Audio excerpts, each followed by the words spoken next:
शिवम ने गंभीरता से कहा, आज से तुम चीफ डायरेक्टर दृष्टि नारंग के ड्राइवर और बॉडीगार्ड के रूप में काम करोगे, मगर तुम्हारा मुख्य काम उनकी रक्षा करना होगा। अगर कोई ऐसी स्थिति आ जाती है जिससे तुम नहीं निपट सकते तो तुम मुझे कॉल करोगे, बाकी किसी बात का तुमसे कोई लेना देना नहीं होगा। समझ गया डायरेक्टर शिवम, मुझे ऐसा अवसर देने के लिए धन्यवाद, मलिक ने उत्साह में कहा और अपनी मुद्रा को सीधा किया। शिवम ने उससे कहा, ठीक है चलो, अभी नारंग ग्रुप की बिल्डिंग तक चलना है। उन दोनों के कार में बैठने के बाद मलिक ने तुरंत कार स्टार्ट की और दोनों अपनी मंजिल की ओर चल पड़े। 20 मिनट बाद वो नारंग ग्रुप की ऊंची और शानदार बिल्डिंग के नीचे पहुंच गए। एंट्रेंस गेट के पास दृष्टि को देख शिवम ने उसे आवाज दी, दृष्टि।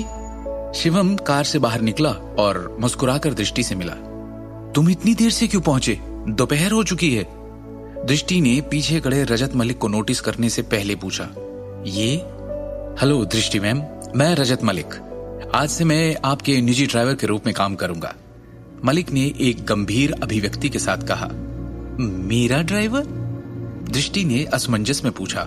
फिर उसने शिवम को देखा और कहा, लेकिन मेरे पास तो अभी तक कार नहीं है। ये है ना, ये कार अब तुम्हारी होगी, शिवम ने मुस्कुराते हुए कहा। मेरी कार? मैंने खरीदी है, शिवम ने कहा, पर अब ये तुम्हारी है। तुमने खरीदी? दृष्टि ने आश्चर्य से कहा, ये कार बहुत महंगी है, मुझे क्यों दे रहे हो? तुम खुद नहीं चलाओगे? शिवम ने अपना सिर हिलाया और एक भारी आह भरी।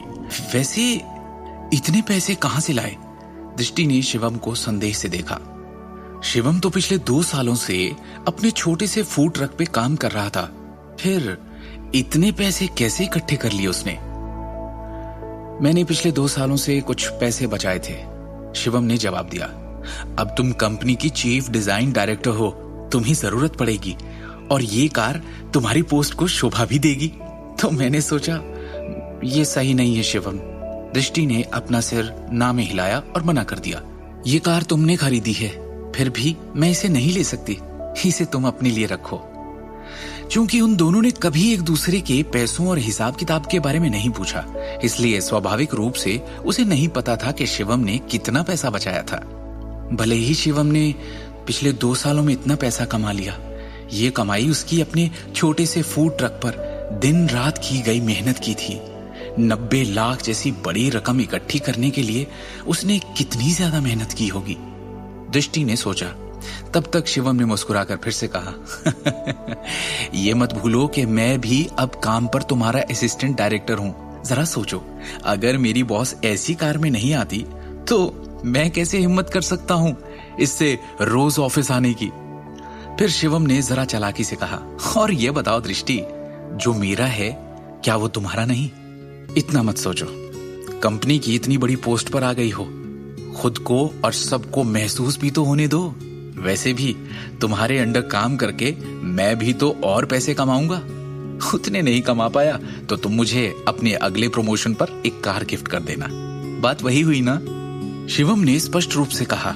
वैसे मुझे आज चेयरमैन विक्रम ने एक नोटिस भी भेजा, जिसमें लिखा था कि बोर्ड ऑफ डायरेक्टर्स ने रजत मलिक को तुम्हारे ड्राइवर के तौर पर चुना है। उसकी तनख्वाह कंपनी देगी। प्रमोशन मिलते ही उनके इस ऑफर को मना करके तुम उनका दिल नहीं तोड़ सकती, है ना? दृष्टि ने एक पल के लिए इसके बारे में सोचा और फिर सिर हिलाया। ठीक है।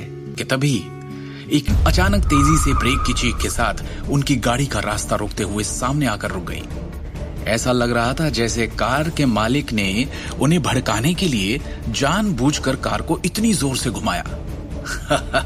वाह, क्या बात है दृष्टि, मैंने सुना है तुम्हें डिजाइन विभाग के निदेशक के रूप में प्रमोट किया गया है। सही है। स्पोर्ट्स कार की दिशा से एक घृणित आवाज सुनाई दी। दृष्टि और शिवम ने एक ही समय पे उस ओर देखा। एक युवक गहरे रंग का धूप का चश्मा पहने हुए, भड़कीले कपड़े पहने हुए अंदर बैठा है। जैसे ही युवक ने दरवाजा खोला और कार से बाहर निकला, उसने एक दबंग उपस्थिति की और उन दोनों को घूरने लगा। ये करण नारंग था, वो व्यक्ति जो पिछले कुछ दिनों से कंपनी में नहीं आया था। बहना, काफी बोल्ड हो तुम। मैंने सुना है कि कल तुमने डिजाइन डायरेक्टर की पोस्ट ले ली। इतना ही नहीं, प्रमोशन मिलते ही करोड़ों के एक ज्वेलरी प्रोजेक्ट पर भी हाथ मार लिया। वाह। करण ने उनकी गाड़ी को चारों ओर से देखा और एक चंचल अभिव्यक्ति के साथ कहा, कंपनी के पैसों से गाड़ी खरीदने की तुम्हारी हिम्मत कैसे हुई? अब क्या नई समस्या खड़ी करेगा करण, दृष्टि और शिवम के लिए? आगे की कहानी जानने के लिए देखिए अगला एपिसोड सिर्फ पॉकेट एफएम के यूट्यूब चैनल पर, और शिवम द हिडन वॉरियर के सारे एपिसोड्स को सुनने के लिए डिस्क्रिप्शन में दी लिंक से डाउनलोड करें पॉकेट एफएम ऐप।